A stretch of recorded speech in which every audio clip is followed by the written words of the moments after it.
In God's house, two men everyone respected made me an object for their pleasure. My own father displayed me on the altar while the pastor watched from the shadows. For years I prayed for someone to hear me, until I realized I would have to be my own salvation. Good morning, good afternoon, or good evening, my dears. What a joy to be here with you once again. I'm Cecilia Ann Thompson, 72 years old, and blessed with a full life. I was born in Riverdale, Nebraska, but today I live in this lovely little town of Oakwood, Minnesota, where I found my peaceful corner after life's many twists and turns. These days, my daily routine is simple and filled with love. I wake up early, before the sun rises, to prepare fresh coffee for my Robert, my life partner for 50 years. His eyesight isn't what it used to be, bless his heart, but he still insists on tending to our backyard garden, where we grow oranges, lemons, and even an avocado tree that produces the biggest avocados you've ever seen. Our house is small but cozy, with walls painted a soft yellow, a color my son Jefferson chose when he renovated everything last year. We have 3 children, you know? Jefferson, the oldest, Miriam in the middle, and Roger, our youngest. All have their own children now, giving me the blessing of being grandmother to 7 wonderful grandchildren who fill this house with joy on weekends. My day is filled with small tasks that might seem simple, but to me, they're a privilege. After breakfast with Robert, I take care of the house, prepare lunch, usually home cooking, the kind that nourishes both body and soul. In the afternoon, when Robert takes his nap, I like to sit on the front porch in a rocking chair that belonged to my mother, do some crochet, and watch the neighborhood activity. Sometimes, Miriam stops by with the children after school, and I spend time with my grandchildren while she runs errands in town. On Wednesdays, we host a group of ladies from church for our afternoon tea and prayers. They're my longtime friends, and we share not just cake recipes, but also life's joys and sorrows. It's a moment that does me so much good, you know? Because at our age, having someone to talk to is truly a gift from God. I started hosting these ladies at home about 15 years ago, after my children were grown, and I felt the house was too empty and quiet. It was Mrs. Teresa's idea, my neighbor. Cecilia, why don't we have our prayer meeting at your house? You can make that delicious cornbread with apple filling, and we'll bring the tea. And so it began, a tradition we maintain to this day. Before I continue with my story, I'd like to ask a small favor from the heart. If you're enjoying this grandma's company, please hit that like button and subscribe to the channel to never miss any of my stories. It helps this old lady to continue sharing her memories with you all. And you, my dears who are watching now, tell me in the comments, which town are you watching from? And what time of day did you find this video? Early morning with your coffee, after lunch during a little rest, or late at night before bed? I always read all the comments and feel so happy to know where you're from and when you take time out of your day to listen to this grandma's stories. Let me know, okay? Let's create a chain of affection.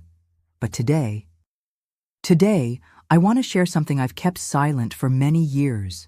A difficult story, but one that needs to be told, because I know that, unfortunately, other people may be going through what I went through. It's about how appearances can be deceiving, about how people everyone respects can hide terrible secrets. It's about my youth and a dark secret that happened inside the church in my town. A secret that involved my father and the pastor, 2 men everyone believed were examples of virtue. This story begins in my adolescence, at a time when I had no idea what was to come. I was born in 1953 in Riverdale, Nebraska, a town so small that everyone knew each other by first and last name. Our house was 3 blocks from the central square, a simple wooden structure painted light blue with a large yard where my mother, Irene, grew a little bit of everything: potatoes, sweet potatoes, corn, and a blackberry bush that was the joy of all the neighborhood children in summer. My father, Alfred Thompson, was a carpenter and one of the most respected men in the community. Tall, with an imposing bearing, he had severe brown eyes that seemed to see right through you. He always wore well-pressed shirts, even on weekdays, and on Sundays dressed in his only suit, a navy blue one that my mother cared for as if it were a sacred relic. In church, he always sat in the front pews, and his deep voice stood out during hymns, making many people turn to see who was singing with such fervor. We were 5 siblings. I was in the middle, with 2 older ones, August and Veronica, and 2 younger ones, Theodore and Carmen. August followed in our father's footsteps in carpentry. Veronica married young and moved to Minneapolis. Theodore went to seminary at 14, influenced by the appreciation our father had for the church, and Carmen, the youngest, always had fragile health, which made our mother dedicate more time to her. Our routine was simple and regulated by the clock and by faith. We woke up with the first rooster crow, around 5 in the morning. Mother was already up, lighting the wood stove to prepare breakfast, warm cornbread and coffee with milk for us children, and strong black coffee for Father. After breakfast, Father would leave for the carpentry shop 2 streets away from home, and we would go to Riverdale Elementary School. The school was an old 2-story building with a wooden staircase that creaked with every step. I remember the smell of wax on the floor that the janitors applied every Friday, and the blue and white uniform that Mother kept impeccable, even with 5 children to care for. During recess, we played tag, ring around the rosy, or hopscotch, drawn with pieces of broken brick in the dirt schoolyard.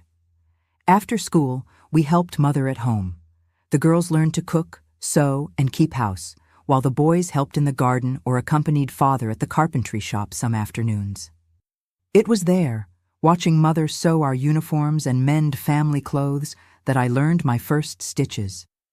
She had a black and gold Singer pedal machine that I keep as a treasure today. Sundays were sacred for 2 things, the 9 o'clock service and family lunch. First Baptist Church, the town's main church, was the heart of Riverdale. Built in the early century, it had colored stained glass that projected magical lights on the stone floor when the sun shone through them. The altar was carved wood, work that my father helped restore when I was about 6 years old. This brought Father very close to Pastor Frank Miller, who arrived at the parish around 1959 when I was about 6. Pastor Miller was a man of medium height, always impeccably dressed in his black suit. He had a round, ruddy face and wore thick-framed glasses that magnified his blue eyes. His voice during sermons was soft but firm, and he had a special way of making everyone feel touched by his words, as if speaking directly to each of us. He quickly became beloved by the entire community, and his friendship with my father was a source of pride for our family. "Alfred is my right-hand man," the pastor would tell everyone, "a God-fearing man like few others." And Father returned the admiration, always inviting the pastor for Sunday lunch with us, at least twice a month. These were special lunches, where Mother went all out with fried chicken and grits, typical of the region, or her special Sunday spread that included mashed potatoes, green beans, cornbread, gravy, and her famous apple pie, served especially on festive days. During these lunches, Pastor Miller would tell stories about his hometown, Sweetwater, Tennessee, and talk about plans for the parish. My father listened attentively and soon offered to help, whether fixing church pews, remaking the choir loft railing, or organizing church socials. And he always took one of us children to help, usually August or Theodore. I rarely went, as Father said, "Church is no place for a girl to be alone." Ironically, I later discovered the real reason for this apparent care. Life in Riverdale in the 50s and 60s was marked by seasons and religious festivals. During the summer revival, in July, the entire town participated in tent meetings, processions, and the church social, where booths sold hot cider, peanut brittle, and fresh corn. There was the greased pole where young men tried to climb to win the prize tied at the top, and the horseshoe tournament, which attracted farmers from all around. At home, we were raised with strict discipline. Father didn't allow tardiness, poorly ironed clothes, or incomplete homework. He used his belt to correct any misbehavior, especially with the boys. With us girls, he used more words, but they were so harsh that sometimes we would have preferred the belt. Girls have to be as pure as the Virgin Mary, he always said. Any stain on your reputation never comes out. Until I was 12, I believed my father was the most upright man in the world. I admired his posture in church, the respect everyone had for him, and how he was never late for anything. August and Veronica sometimes commented that he was too severe, but to me, he was just a father who wanted the best for his children. Mother, always quiet and submissive, never contradicted his decisions, even when her eyes welled up seeing one of her children being punished. It was around that age that I began to notice small changes in my father's behavior. When he returned from church after helping with maintenance, usually late at night, he brought with him a smell of whiskey that he tried to disguise with peppermint candies. His eyes looked different. There was something in them that caused me inexplicable discomfort. And he began to observe me in a strange way, especially when I changed clothes in the room I shared with my sisters and forgot to lock the door. I remember one afternoon, shortly before my 13th birthday, when I was sewing with Mother on the porch. Father arrived home from the carpentry shop earlier than usual and watched us for a while, leaning on the doorframe. Suddenly he said, "Cecilia is becoming a young lady, Irene. It's time for her to learn more about the ways of the Lord." Mother merely nodded, without raising her eyes from the fabric, but I noticed how her fingers trembled slightly as she made the next stitch. That night, I had difficulty sleeping. There was something in my father's voice, in the way his eyes followed me for the rest of the day, that left me restless. It was as if a cold wind had entered our house, announcing a storm that I couldn't yet see, but could already feel. It was on a Wednesday night, 2 weeks after my 13th birthday, that everything began. I remember it like it was yesterday. We were having dinner, beans with rice, collard greens, and some pork left over from Sunday. Father, who normally spoke little during meals, suddenly announced, "Cecilia will start accompanying me on visits to the church." Mother quickly raised her eyes, something rare for her as she usually kept her eyes lowered. "But Alfred, the girl has school early," she tried to argue in an almost inaudible voice. "Religious education is as important as book learning, Irene," Father responded dryly. "Pastor Miller and I agree that it's time she learns more deeply about the services of the Lord's house." Mother said nothing more, just nodded and looked back at her plate. Veronica, who still lived with us at that time, looked at me with an expression I couldn't decipher. It seemed like concern mixed with a deep sadness. That same night, after everyone had gone to bed, Father knocked on the door of the room I shared with my sisters. "Get ready, Cecilia. We're going to church." Confused, I put on a simple dress over my nightgown, combed my hair, and put on my shoes. It was almost 10 o'clock at night, a time when the church would normally be closed. When I questioned Father about this, he responded with irritation in his voice. "God's servant can enter the Lord's house at any hour, and I have the key that Pastor Miller entrusted to me for maintenance." The walk to church was silent. The streets of Riverdale were deserted at that hour, lit only by the few yellow streetlights. The sky was overcast without stars, and a cold wind blew, making the dry leaves dance on the ground. I remember hugging myself, feeling a shiver that wasn't just from the cold of the night. The First Baptist Church looked different in the darkness. Its steeple rose like shadows against the sky, and the stained glass, without the sunlight to pass through them, were just dark spots on the walls. Father unlocked the side door, the one that gave access to the sacristy, and we entered. The creak of the door echoed through the empty space, making my heart race. Inside the church, only a few votive candles near the altar were lit, creating shadows that danced on the walls. The smell of wax and incense filled the air. Father lit 2 more candles and placed them on the altar. "Come here, Cecilia," he called, his voice sounding strangely loud in the silence of the sacred place. I approached slowly, feeling my knees tremble without understanding why. There was something in his look, something I had never seen before. "Do you know why we're here?" he asked, while placing his hands on my shoulders. To pray, Father? I responded uncertainly. He smiled, but it wasn't a kind smile. It was something different, which made my stomach contract. We're here for you to learn about humility and obedience before God, he said, gripping my shoulders with more force. The body is a temple, but also a source of sin. You're growing up, becoming a woman, and need to learn to purify yourself. Confused and frightened, I stayed silent, not understanding what he meant. It was then that Father took a step back and said the words that would mark the beginning of my nightmare. "Remove your dress, Cecilia." "What, Father?" I asked, thinking I had heard wrong. "Remove the dress. Here, in God's house, you will learn to be ashamed of your sinful body."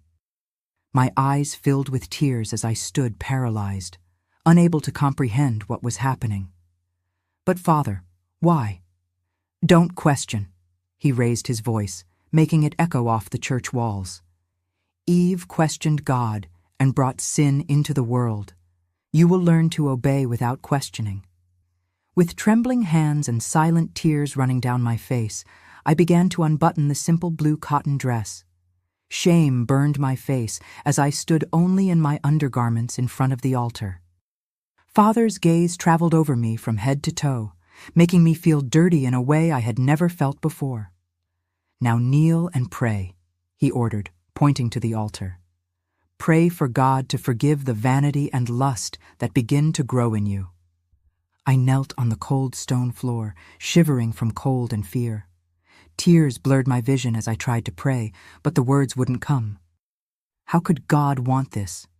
How could my father, the man everyone respected, make me go through such humiliation? While I was kneeling, I heard a subtle noise coming from the sacristy. A movement, a contained sigh, something that made me turn my head quickly. For an instant, I had the impression of seeing a shadow moving, as if someone was watching. But the sacristy was too dark to be sure. "Don't get distracted," Father's voice cut through my thoughts. "You are before God." We stayed like this for almost an hour, me kneeling, praying amid silent sobs, and my father standing, observing me with that look I had never seen before. When he finally allowed me to put my dress back on, my legs were numb and my knees bruised from prolonged contact with the stone floor. On the way back home, Father spoke only once. "This will happen every week. It's for your own good, for your purification, and don't you dare tell anyone, especially your mother. This is between you, me, and God." That night, I couldn't sleep. Lying in the bed I shared with Carmen, I looked at the wooden ceiling, trying to understand what had happened. Beside me, my younger sister slept peacefully, unaware of the horror I had just experienced. I wanted to tell someone, ask for help, but who? Mother lived under Father's yoke as much as we children did. My older siblings no longer lived at home. And in small Riverdale, Nebraska, the word of Alfred Thompson was worth more than that of anyone else, especially that of a 13-year-old girl. The following week, it happened again. And the next one, too. Each visit to the church became more difficult than the previous one. Father began to demand that I remove my undergarments as well, leaving only my intimate clothes. "Shame purifies the soul," he would say, while observing me kneeling, exposed and humiliated. It was on the third visit that I was certain we weren't alone.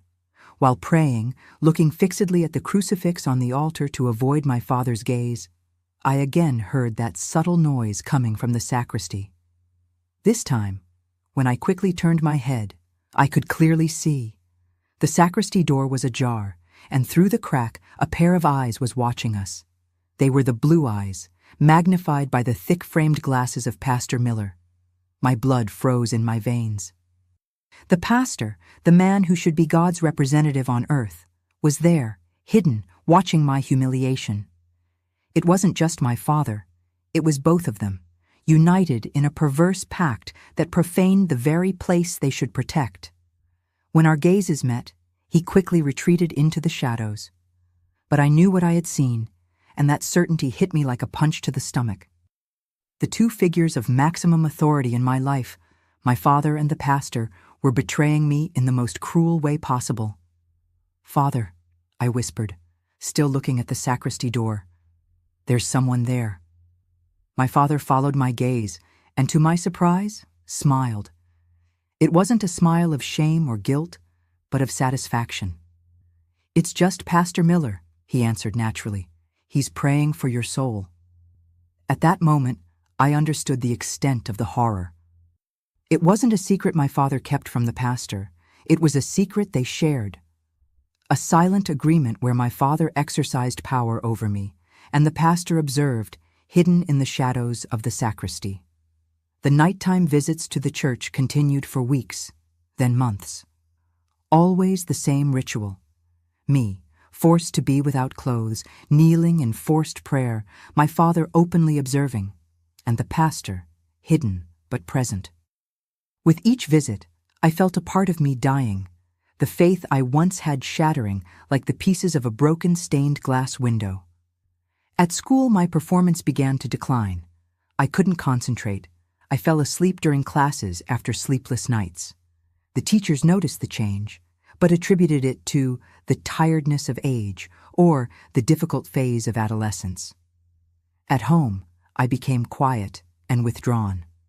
I avoided being alone with my father and would shrink when he approached. Mother noticed the change in my behavior. One afternoon, while we were washing clothes together at the backyard sink, she gently touched my arm. "Is something happening, my daughter?" she asked, her eyes revealing genuine concern.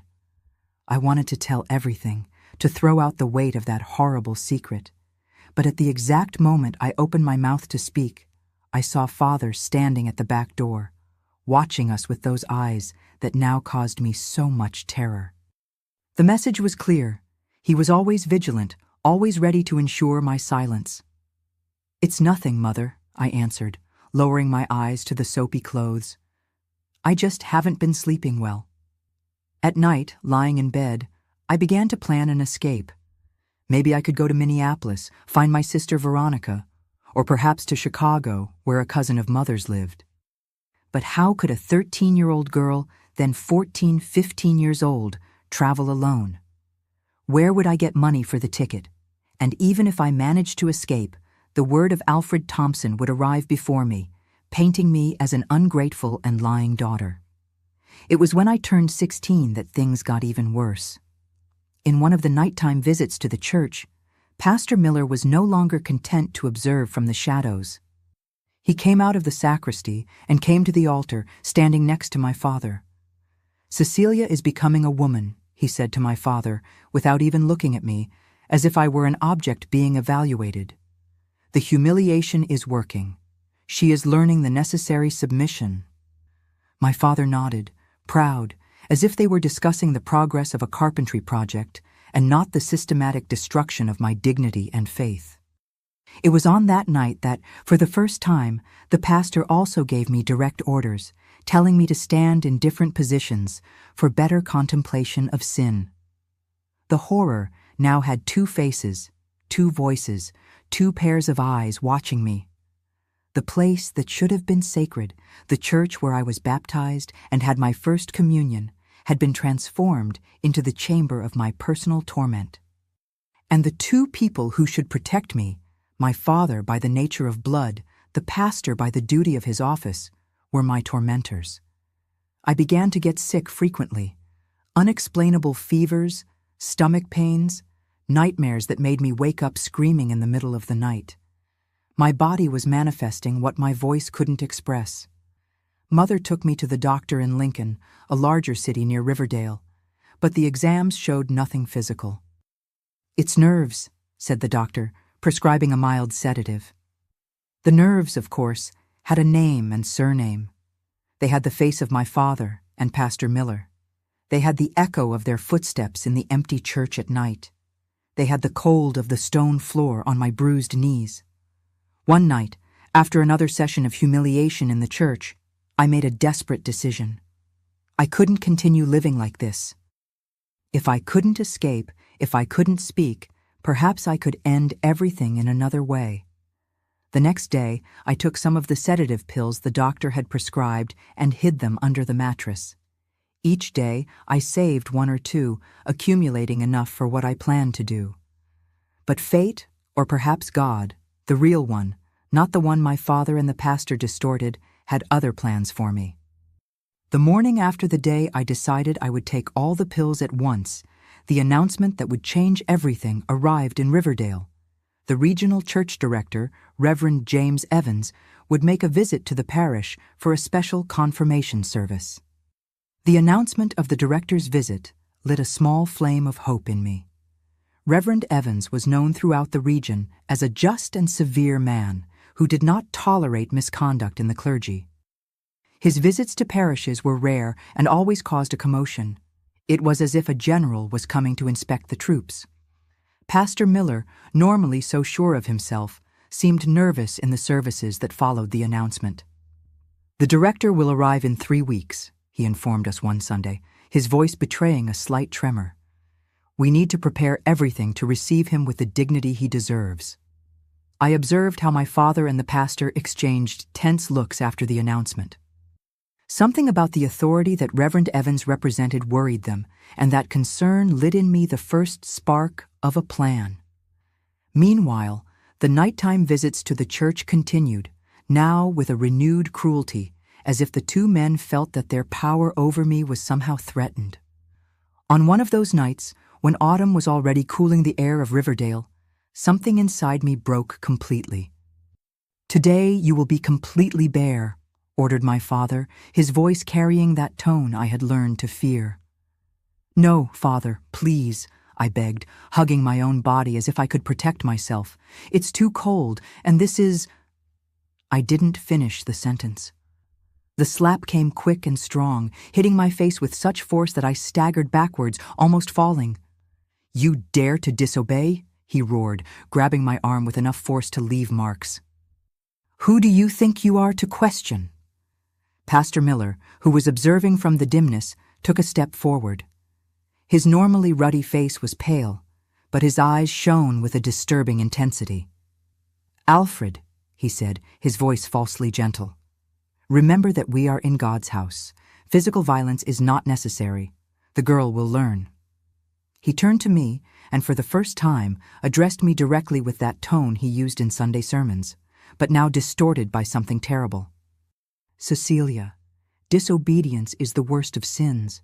That's how Eve fell, and that's how all women fall. Do you want to fall into sin?"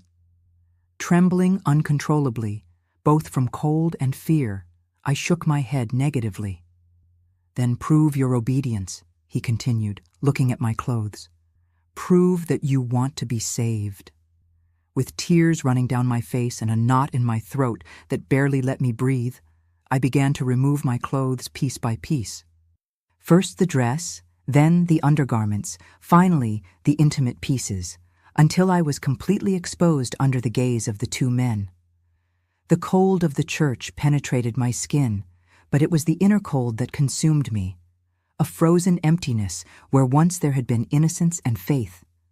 "Now kneel and pray," ordered my father, his voice low and hoarse. I knelt on the stone floor, my knees already calloused from so many similar nights. I closed my eyes tightly, not wanting to see the looks that traveled over my body, and began to mutter automatic prayers, empty words that no longer had meaning for me. At that moment, I heard Pastor Miller approach. He stopped right in front of me and said, "Open your eyes, Cecilia. Look at the crucifix while you pray." I opened my eyes reluctantly, only to discover that he had positioned himself in such a way that I had to look at him, not at the altar, while praying. His face was a few inches from mine, and there was something in his eyes that made me want to scream, but no sound came from my throat. "Do you understand what we're doing here, don't you?" he asked, his voice just a whisper. "We're saving your soul. The body is just sinful flesh. It needs to be humiliated for the soul to rise." While he spoke, I realized that my father had moved away, going towards the main door of the church. I heard the click of the lock. He was locking us inside the temple. "Your father gave me permission to intensify your purification," continued the pastor, now placing an icy hand on my shoulder. From today, we will deepen your learning. The terror I felt at that moment is something I can't completely describe. It was as if all the air had been sucked out of the church, as if the walls themselves were about to collapse on me. For an instant, I considered running, screaming, fighting. But to where? To whom? Who would believe my word against that of the esteemed Pastor Miller and the respected Alfred Thompson? What happened next remains in my memory as fragmented flashes, distorted images that my mind tried to block to protect me. I remember the pastor's hands, cold as a corpse's, touching me with a pretense of solemnity, as if he were performing some profane ritual. I remember his mumbled prayers while committing those atrocities, using God's name to justify the unjustifiable. I remember my father returning later, observing with an expression that mixed satisfaction and something that only many years later I recognized as guilt. I remember returning home that night, feeling completely empty, as if there was nothing left inside me but a large black hole that consumed everything: hope, faith, dignity. In the days that followed, I couldn't look my mother in the eyes. How could I? What words could express the horror I was living? And even if I found the words, what guarantee did I have that I would be believed? In Riverdale, the word of a teenager was worth nothing against that of a respected family father and a beloved pastor. My health deteriorated drastically. I stopped eating, losing so much weight that my clothes hung on my body like on a hanger. At night, the nightmares were so intense that I would wake up screaming, frightening Carmen, who began to ask to sleep in Mother's room. During the day, I wandered like a ghost through the house and school, present only in body, my mind always distant, seeking an escape that didn't exist. It was Mrs. Clyde, my English teacher, who first noticed the seriousness of the situation. One day, after class, she called me to talk. "Cecilia, what's happening to you?" she asked, her kind eyes showing genuine concern. I wanted to tell. I wanted to pour out all that poison that was corroding me from inside. But the words got stuck in my throat. Years of forced silence and fear had taught me to distrust even kindness. "I'm just tired, teacher," I replied, avoiding her gaze. "Cecilia," she insisted, placing her hand on my shoulder, which made me instinctively recoil. "Whatever is happening, you can count on me. I'm here to help." Those simple words, that sincere offer of help, almost broke my resolution of silence. Almost. But then I remembered what had happened the night before in the church, and fear was stronger. "Thank you, teacher," I murmured, before quickly leaving the room, leaving Mrs. Clyde with an expression of helplessness that added to my own pains. The visits to the church continued, now with increasing cruelty. The pastor, having crossed all the limits of the sacred, seemed increasingly bold in his purifications. My father, at times, seemed uncomfortable with Pastor Miller's excesses, but never enough to interrupt that diabolical pact they had established. One night, while I was dressing after another session of horror, I heard the two talking in low voices near the altar. "I'm worried about the director's visit," the pastor was saying. "Reverend Evans has a reputation for being very rigorous. If he discovers—" "Nobody is going to discover anything," my father responded firmly. "Who would believe her word against ours? We are respected men in the community." "Even so," insisted the pastor, "we need to be more careful in the coming weeks. No visible marks, and maybe it's better to suspend our sessions until the director leaves." My father seemed to consider for a moment, then nodded. "You're right. Let's take a break. The girl isn't going anywhere. We can resume later." That conversation, overheard by chance, planted the seed of my plan. They were afraid of the director. There was someone whose authority they feared. And this was my chance, perhaps the only one I would have. The following week, as agreed between them, there was no nighttime visit to the church. It was the first breath I had in years. I used every minute of that temporary truce to plan, to gather courage. I wouldn't be able to speak directly with the director. I knew I would be prevented. But perhaps I could write, leave a note, something that would reach his hands without my father or the pastor knowing. I began to write a letter, hidden under the covers late at night, using the weak light coming through the window. At first, the words wouldn't come. How to describe the indescribable? How to put the horrors lived on paper without dying of shame? But gradually, like a trickle of water breaking a dam, the words began to flow. Reverend Evans, I wrote with trembling hands. My name is Cecilia Ann Thompson. I am 17 years old, and I am the daughter of Alfred Thompson. What I am about to tell is difficult, but it is the truth before God. I described everything, sparing no details. The nighttime visits to the church, the humiliation, the abuses, the pact between my father and the pastor. Each word I wrote was like pulling a thorn from the soul, painful, but necessary for healing.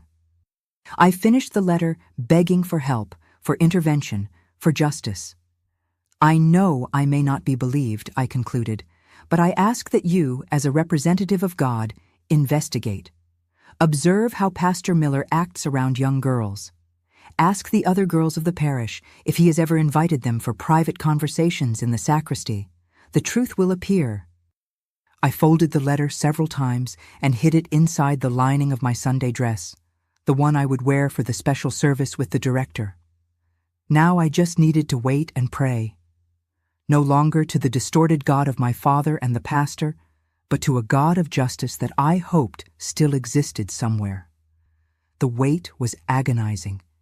Each day seemed to drag on. Each night brought with it the fear that my father would change his mind and resume the visits to the church before the director's arrival. My mother, noticing my growing agitation, tried to calm me in her silent way. Preparing my favorite dishes, arranging my hair with special care, small gestures that said what she couldn't express in words. One afternoon, while helping Mother hang clothes on the clothesline in the backyard, she got closer than normal and whispered, so low I almost didn't hear, "Whatever you're planning, be careful, my daughter." I looked at her surprised, seeing in her eyes a knowledge she had never admitted. Did she know? Had she always known, and like me, was trapped in a web of fear and silence? "Mother," I began, but she shook her head slightly, indicating we shouldn't talk there. Later, when we were alone in the kitchen preparing dinner, she continued in a low voice, "Your father is not the man everyone thinks he is. I've known that for a long time." She paused, kneading the bread dough with more force than necessary. "I can't protect you as I should. I never could. But I want you to know that, whatever happens, I am on your side." Those words, that small confession, were like a balm for my wounded soul. I wasn't completely alone. My mother, in her way limited by the circumstances of her own life, was with me. On the eve of the director's arrival, I couldn't sleep. I spent the night mentally reviewing every detail of the plan. The letter was safe, hidden where no one would find it before the time. All I needed to do was get close enough to the director during the service to deliver it directly into his hands. But what if I couldn't? What if my father or the pastor realized what I was doing? Fear consumed me, bringing with it nausea that made me run to the bathroom several times during the night. When the sun finally rose, I was exhausted but determined. That would be the day when the silence would end. The news of Reverend Evans' arrival spread quickly through the small Riverdale. Around 10 in the morning, a black and shiny car, very different from the simple vehicles of the town, parked in front of the parish house. The director had arrived. From our house, I could see the movement in the central square. People gathered to welcome the important visitor, wearing their best clothes even though it wasn't Sunday. Pastor Miller, with his red and sweaty face, seemed nervous as he received his superior. Reverend Evans was a tall, thin man with completely white hair and a face marked by deep wrinkles that gave him an air of severe wisdom. He wore the complete vestments of his position, which made him even more imposing. Next to him, Pastor Miller seemed diminished, almost insignificant. The special service would be held at 5 in the afternoon. Throughout the day, the excitement in the town grew. The women prepared treats for the reception that would follow the celebration. The men helped decorate the church with flowers and ribbons. It was as if an extraordinary event was about to happen.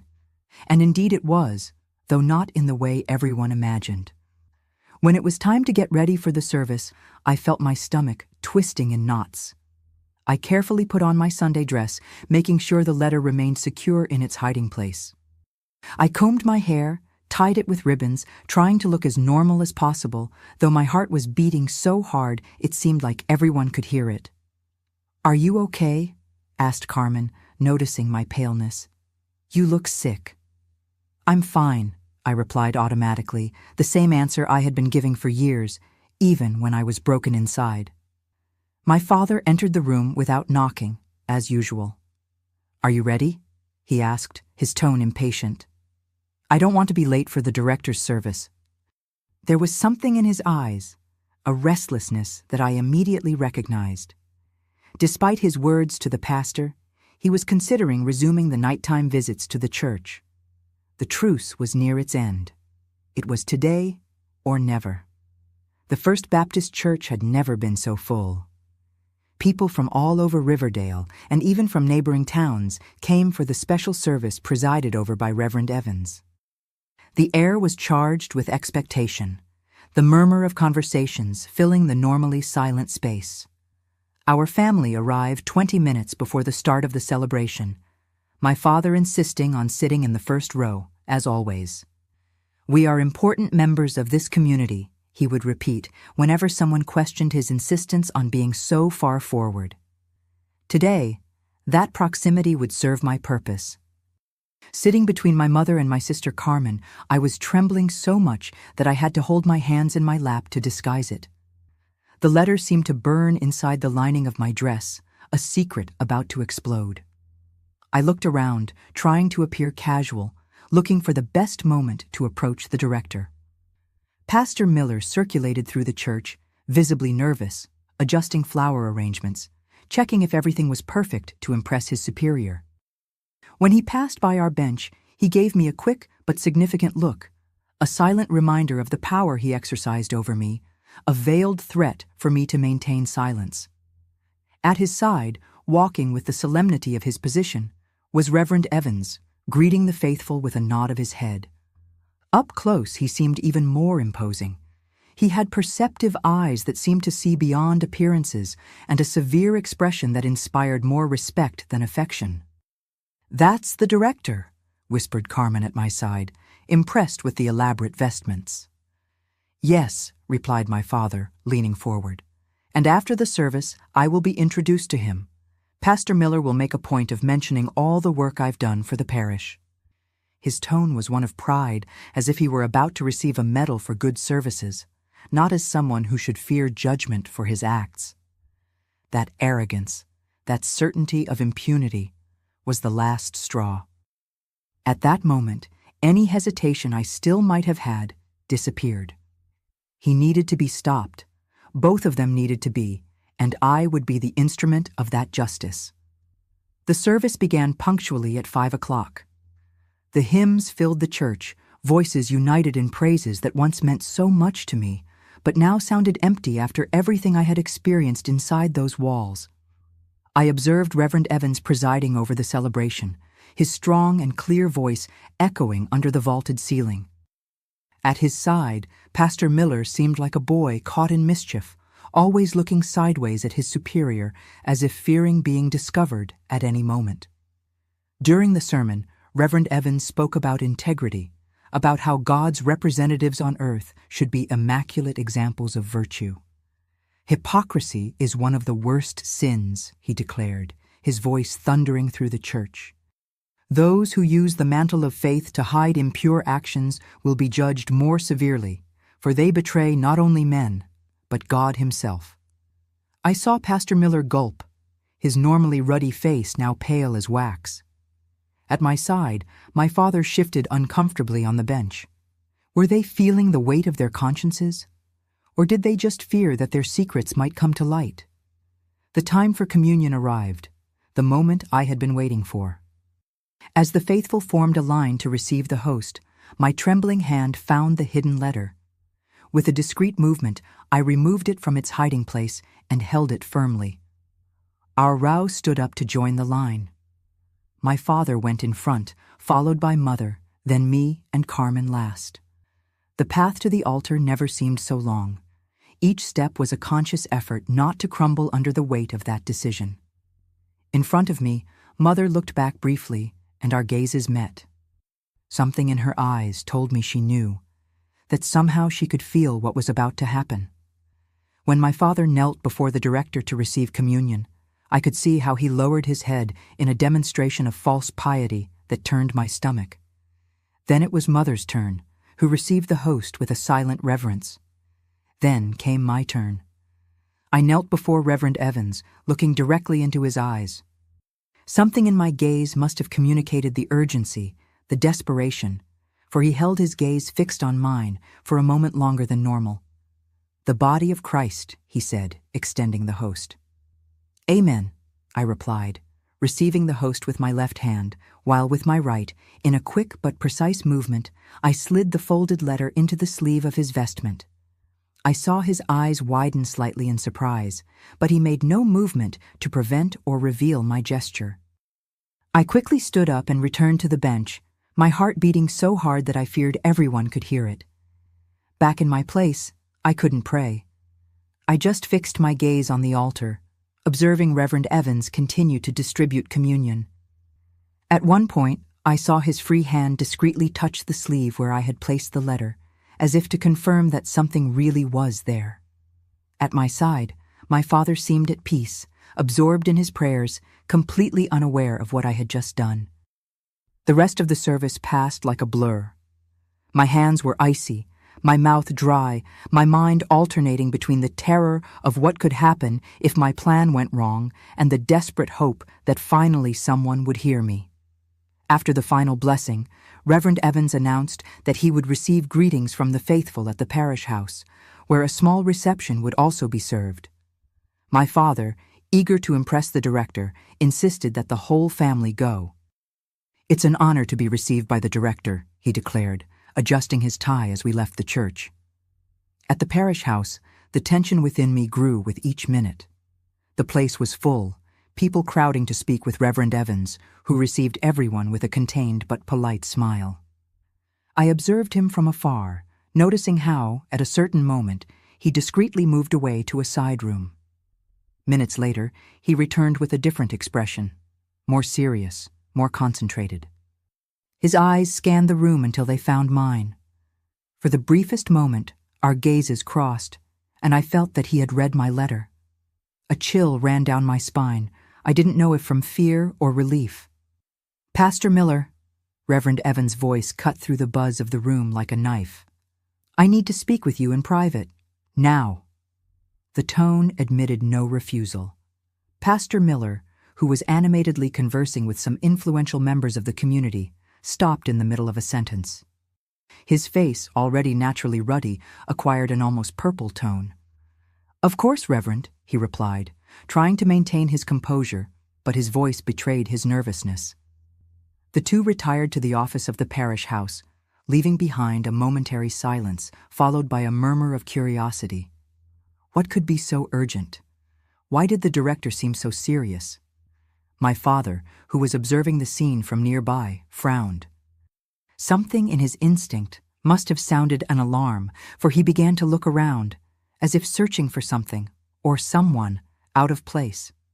His eyes eventually rested on me, and in that instant, I knew he suspected. "What did you do?" he hissed, quickly approaching and grabbing my arm with enough force to leave marks. "What did you tell them?" Before I could respond, the office door opened again. Reverend Evans reappeared, his face a mask of gravity. At his side, Pastor Miller seemed to have aged 10 years in a matter of minutes, pale, trembling, defeated. "Ladies and gentlemen," announced Reverend Evans, his firm and authoritative voice instantly silencing the room, "I ask that everyone leave, except the Thompson family.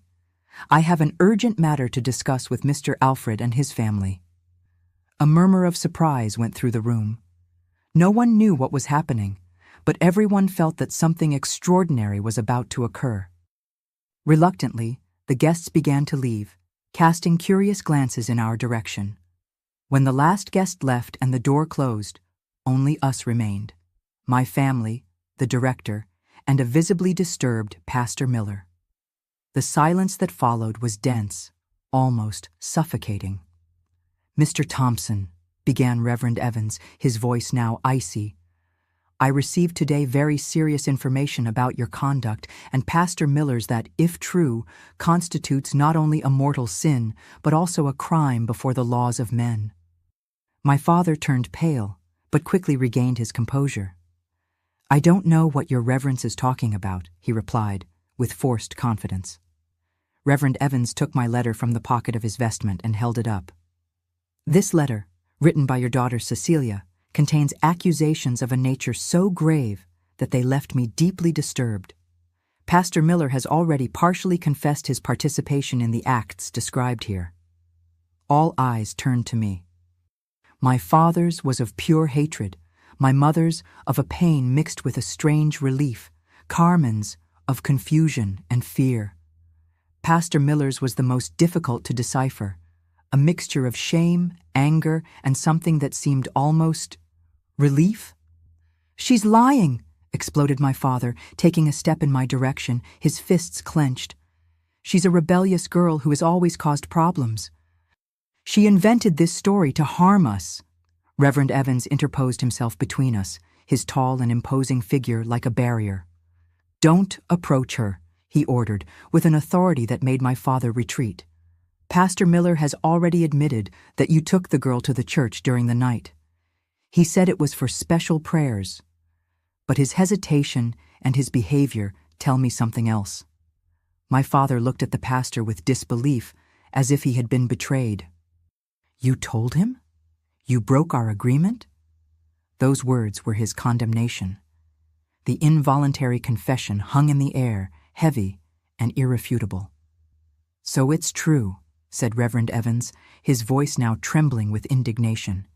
"You really—" He couldn't finish the sentence, as if the words were too horrible to be pronounced. It was at that moment that something inside me broke completely. Years of forced silence, of humiliation, of suppressed pain, everything exploded in a scream that seemed to come from the depths of my soul. "It's true! Everything is true!" I screamed, tears streaming down my face. "They took me to the church at night. Father forced me to remove everything in front of the altar, said it was to purify me. And the pastor would hide, watching everything. Then he began to participate too." I couldn't continue. Sobs shook my body with such force that I could barely stand. Mother ran to me, enveloping me in her thin but surprisingly strong arms. my daughter," she repeated, crying too. "Why didn't you tell me? Why didn't you let me help?" "He said he would kill you if I told," I replied between sobs. "Said no one would believe me, that everyone would think I was a liar, a sinner." Reverend Evans watched the scene with a mixture of horror and compassion. Then, turning to my father and the pastor, his face hardened again. "Alfred Thompson, from this moment you are forbidden from entering any church in this region. As for you, Pastor Miller, you are suspended from all your pastoral duties until further notice. Tomorrow itself I will communicate the case to the civil authorities. What you did is not only a mortal sin, it is a crime that must be punished by the laws of men." My father, seeing his world crumble, made one last desperate effort. "You're going to believe the word of a disturbed girl against mine, against that of a pastor? No one in town will believe this. No one." "I believe it," said my mother, her voice surprisingly firm. "I always knew something was wrong. Her nightmares, the fear, the changes. How could I be so cowardly? How could I not see what was before my eyes?" "And I also believe it," added a voice from the door. It was Mrs. Clyde, my teacher. She was pale, trembling, but determined. "For months I've noticed the changes in Cecilia. I tried to talk to her, but there was always a barrier of fear. Now I understand why.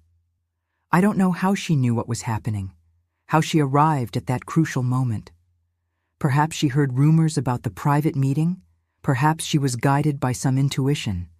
What matters is that she was there, one more voice to join mine, one more witness against the wall of silence that had imprisoned me for so long.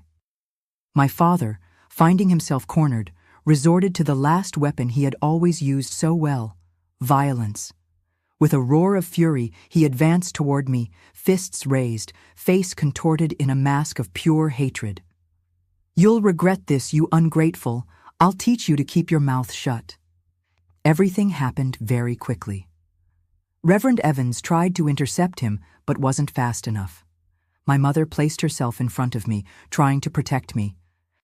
My father's fist hit her face with a horrible sound I will never forget. She fell, blood running from her nose. That scene, my mother fallen, blood staining her best dress, finally defending me at the cost of her own safety, was the final point. Something inside me, which had been silenced by years of abuse, finally found its voice.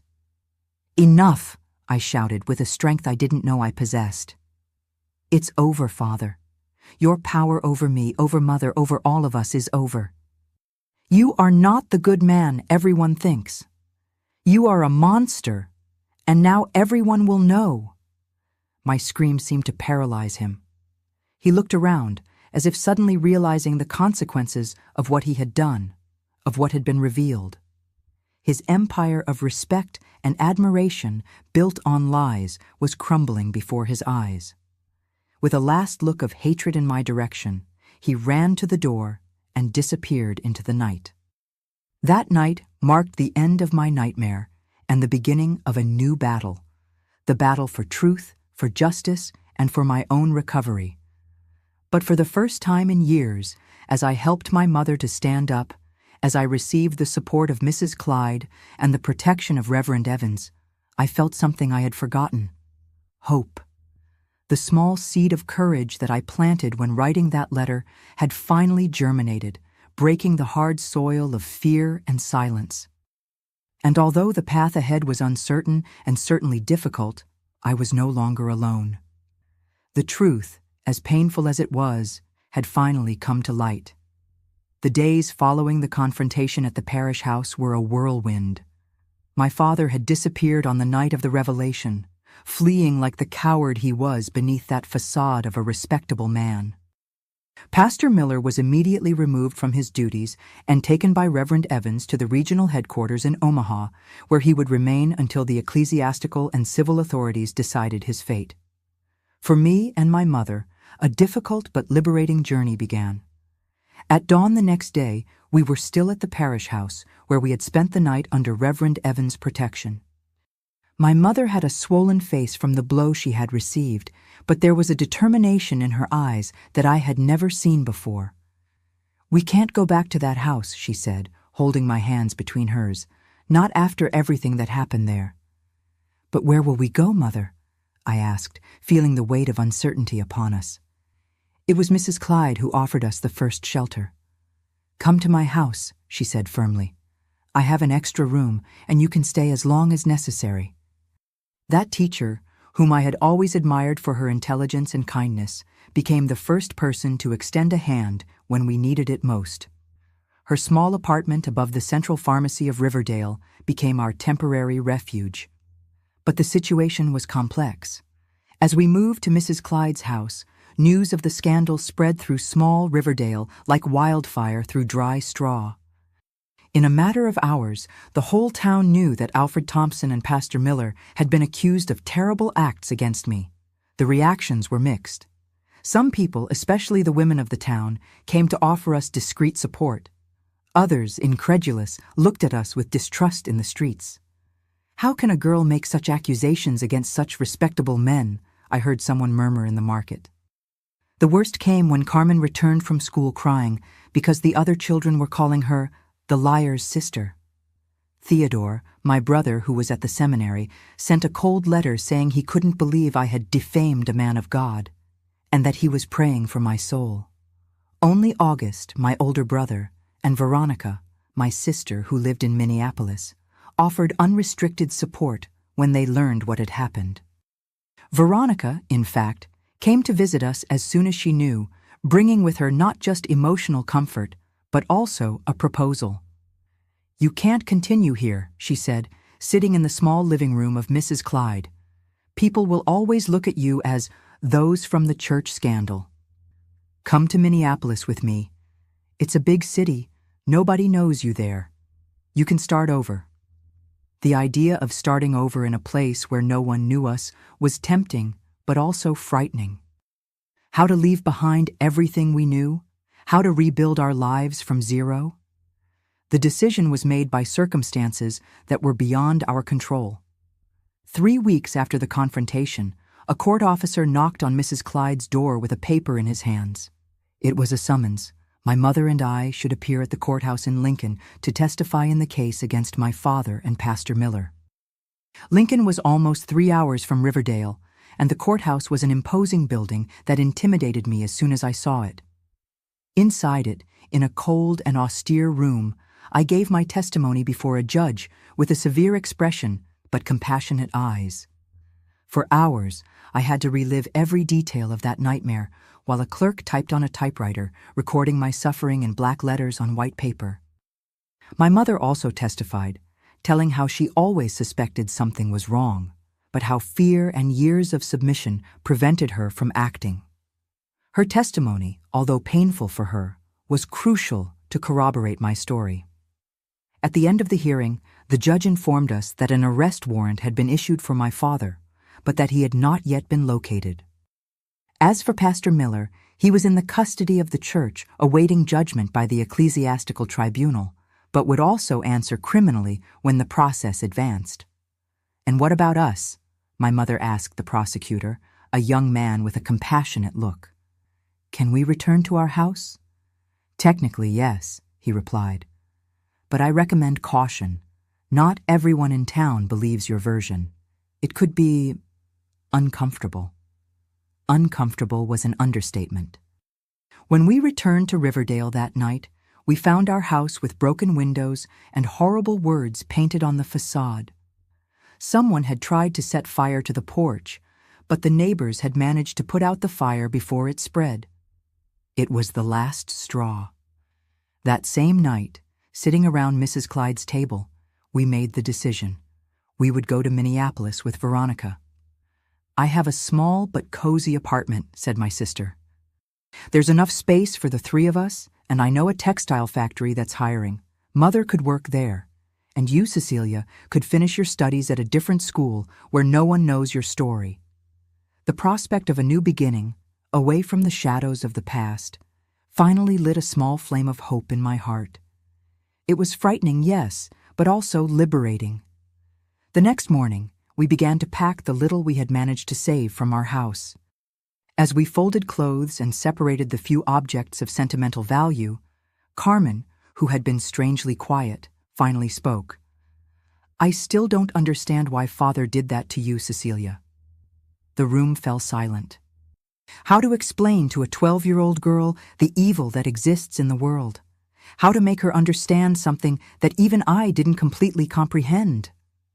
"Some people, even those who seem good on the outside, have darkness inside them," Mother replied, saving me from having to find words.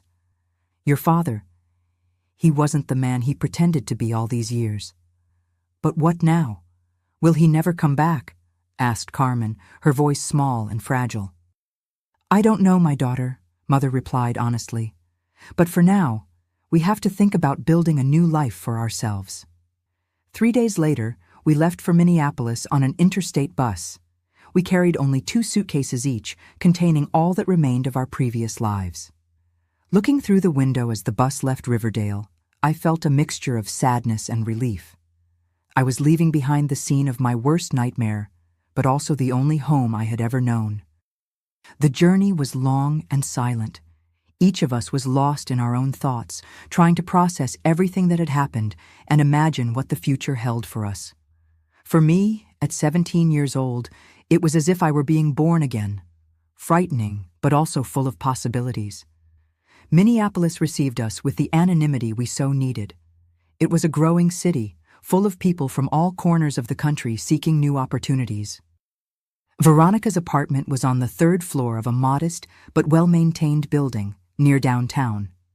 It had only 2 bedrooms, so Carmen and I shared one while Mother slept with Veronica. The first months were of adaptation. Mother got the job at the textile factory that Veronica had mentioned. The work was arduous and the salary modest, but she seemed to find a strange satisfaction in earning her own money for the first time in her life.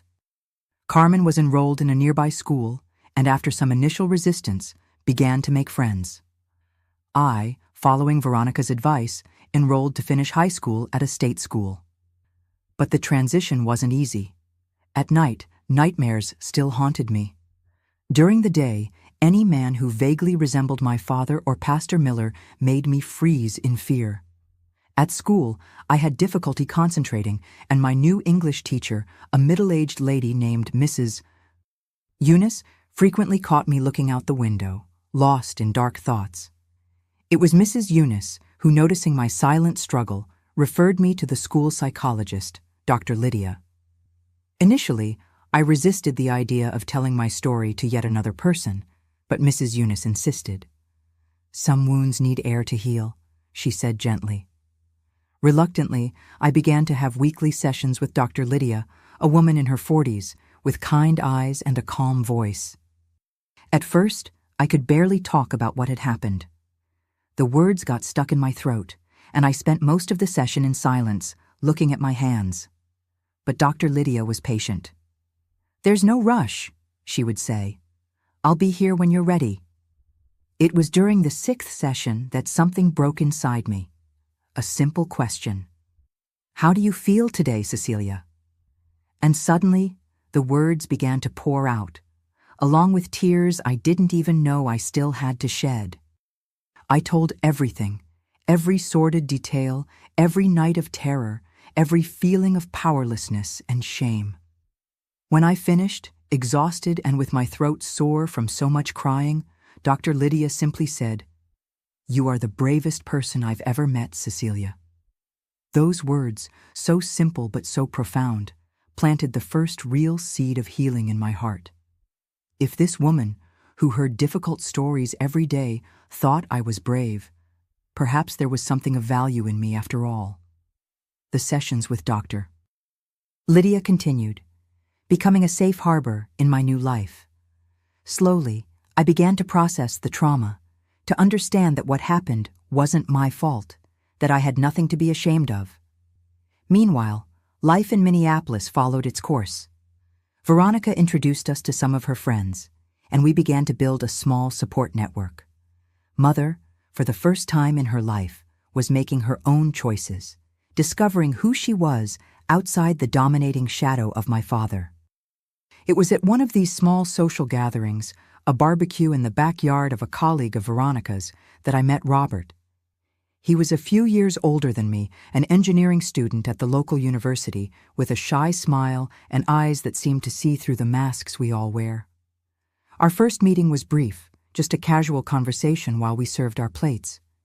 But there was something about him, a gentleness without demands, that intrigued me. When he asked if he could see me again, I was surprised at myself for saying yes. Our first date was a walk in the city park, followed by a coffee at an unpretentious diner.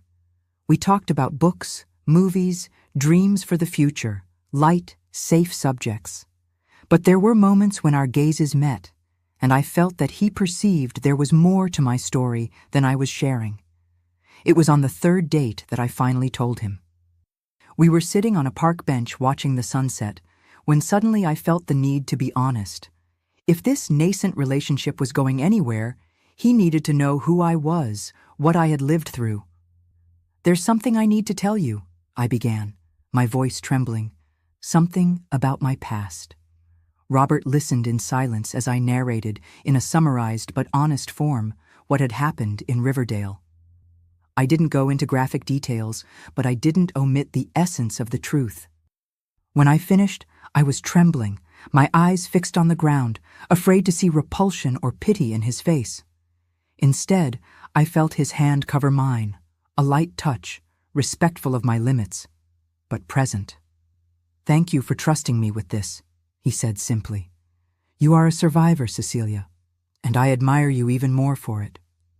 At that moment, something changed between us. It wasn't a grand declaration of love. There were no grandiose promises. Just a mutual understanding, a respect that would form the basis of everything that would come later. Our relationship progressed slowly, at my pace. Robert never pressured, never demanded more than I was ready to give. With patience and gentleness, he showed me that not all men were like my father or Pastor Miller. That touch could be an expression of genuine affection, not of power or domination. Meanwhile, a chapter of the past finally closed. Almost a year after our escape from Riverdale, we received the news. My father had been found in a town in rural Iowa, living under a false name. He was arrested and brought to trial. I was called to testify again, this time in a formal court. It was one of the most difficult experiences of my life, to be in the same room with him again, to feel his hateful gaze as I told my story once more. But this time, I wasn't alone. Mother, Veronica, Carmen, and, to my surprise and gratitude, Robert were there, sitting in the first row, giving me the strength I needed. The trial lasted a week. In the end, the justice I hardly dared hope for finally came. My father was found guilty and sentenced to 12 years in prison. As for Pastor Miller, he had already been expelled from the church after the ecclesiastical tribunal and now awaited his own criminal trial. Leaving the courthouse that day, I felt as if an enormous weight had been lifted from my shoulders. It wasn't the end of my healing journey, that I knew would take much longer, but it was a significant milestone. The truth had prevailed. I had been heard, believed, validated. Back in Minneapolis, with the shadow of the trial finally behind us, life began to take on a new rhythm. I finished high school and, encouraged by Robert and Dr. Lydia, I enrolled for entrance exams at the University of Minnesota, dreaming of becoming a teacher. To my surprise and joy, I was accepted. And so, at 19 years old, I began a new phase of my life, no longer defined by the trauma I suffered, but by the choices I was making, by the dreams I was pursuing. Robert was at my side every step of the way, his love and support as constant as a rock amid the turbulence. When I graduated, 4 years later, it was he who was in the first row, applauding louder than everyone. And it was after the graduation ceremony, under the same starry sky of Minneapolis that saw us fall in love, that he knelt and asked for my hand in marriage. I said yes, of course, not because I needed a man to complete me or protect me, but because we had built something beautiful together, a relationship based on mutual respect, understanding, and true love. We married in a simple ceremony, just with close family and friends. It wasn't in a church. I could never enter one again without feeling chills, but in a flowery garden, under the golden light of the setting sun. Mother cried throughout the ceremony, but they were tears of joy. Veronica was my maid of honor. Carmen, now a teenager, helped organize everything. Even August came, bringing his wife and small children. The life that Robert and I built together wasn't perfect. No life is, but it was ours, built on solid foundations of honesty, respect, and love. We had 3 wonderful children, and as I raised them, I promised myself they would never know the kind of fear that had defined my own childhood. When Robert received a job offer in Oakwood, Minnesota, some years later, we decided to accept the change. It was an opportunity for him professionally, and for me, a chance to finally leave the past behind completely, starting in a place where no one knew our story. Oakwood became our home, the place where we raised our children, where we built our lives. And it's here that I am now, at 72 years old, telling this story, no longer as a victim, but as a survivor who found, despite everything, a path to healing and happiness. Life in Oakwood welcomed us with open arms.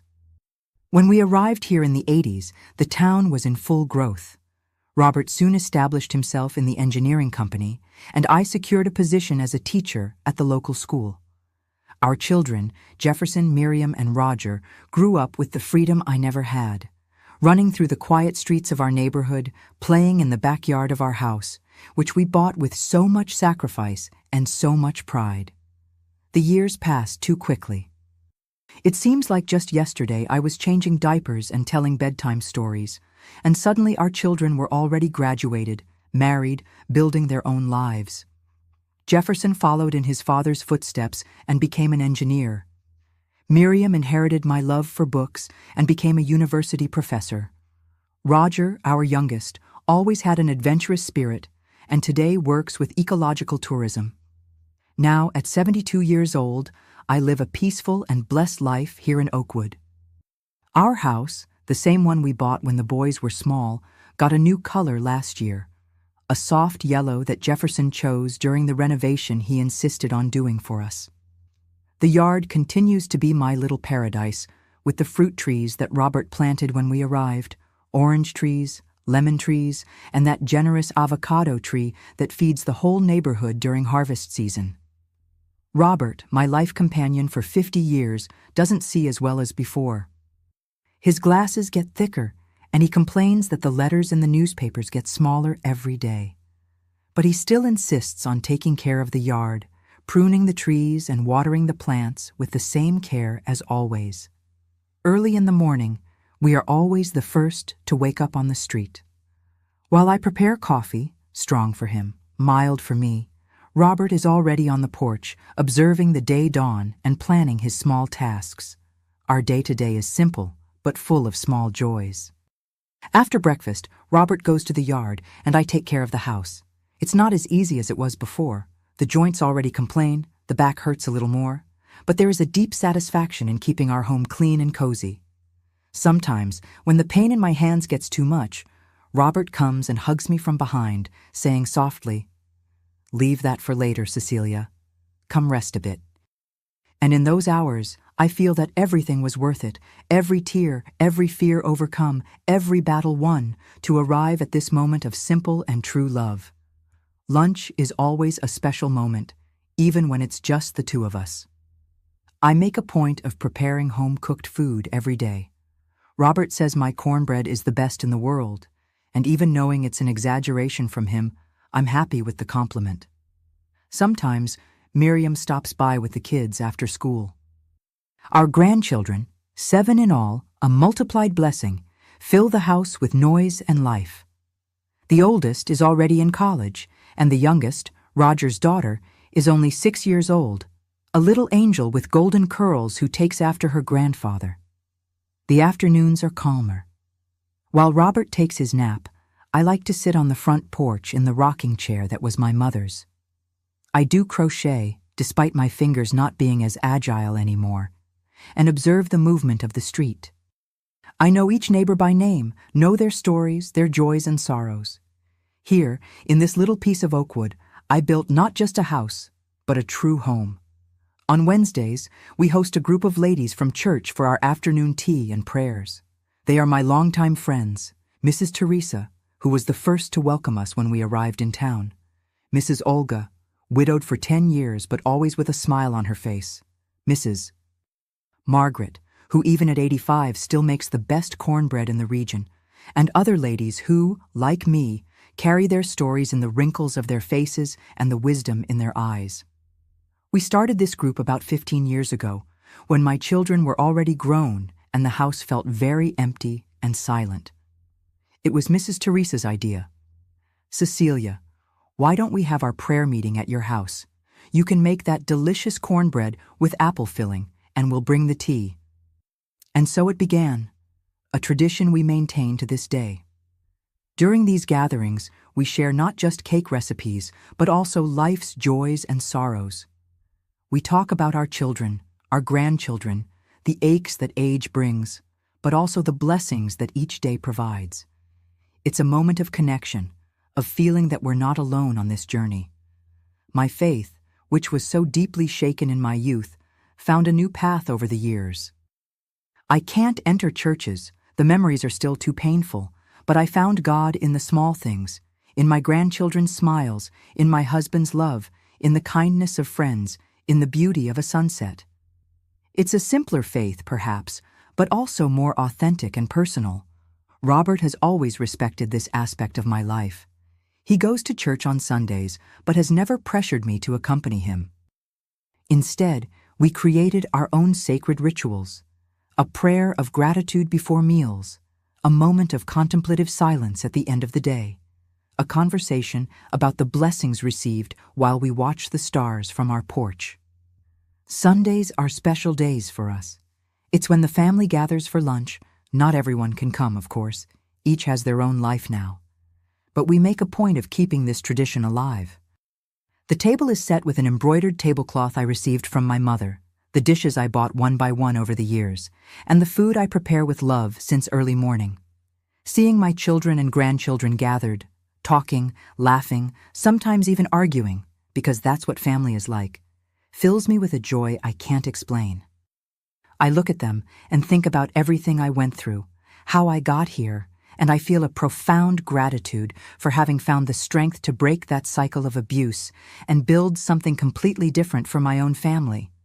Not everything is rosy, of course. Age brings its limitations and losses. Many dear friends have already passed away. Mother died 15 years ago, in peace, surrounded by us.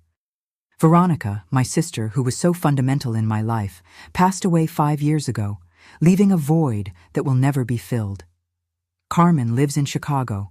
We don't see each other as often as I'd like, but we talk on the phone every week. As for my father and Pastor Miller, I haven't had news of them for many years. After serving his sentence, my father completely disappeared.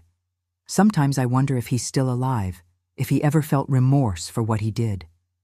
But I don't allow these thoughts to occupy much space in my mind.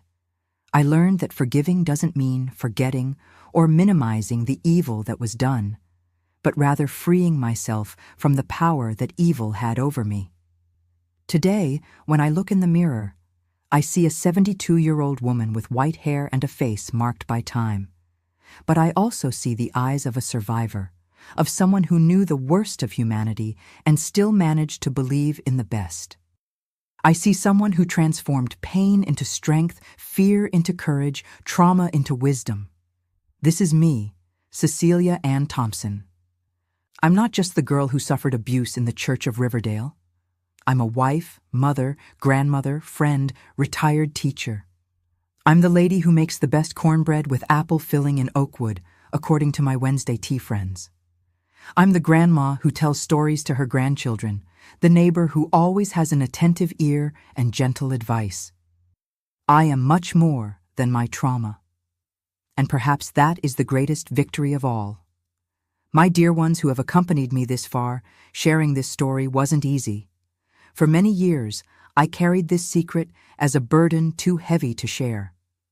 But today, with the wisdom that only years can bring, I understand that our silence only protects the abusers. It's our voices, even trembling ones, that have the power to change lives. If you're going through something similar to what I experienced, or know someone in that situation, I want you to know, you're not alone. The path to healing can be long and difficult, but it's possible. I've learned that age doesn't define our strength, but rather our capacity to begin anew each day. Even when we think there's no more hope, that we're completely broken, we can find strengths we didn't know we had. My wrinkles are maps of survival. Each one tells a story of pain overcome. Looking back, I see that my story isn't about what was done to me, but about how I chose to respond. I discovered that we are stronger than we imagine, especially when we think we can't take anymore.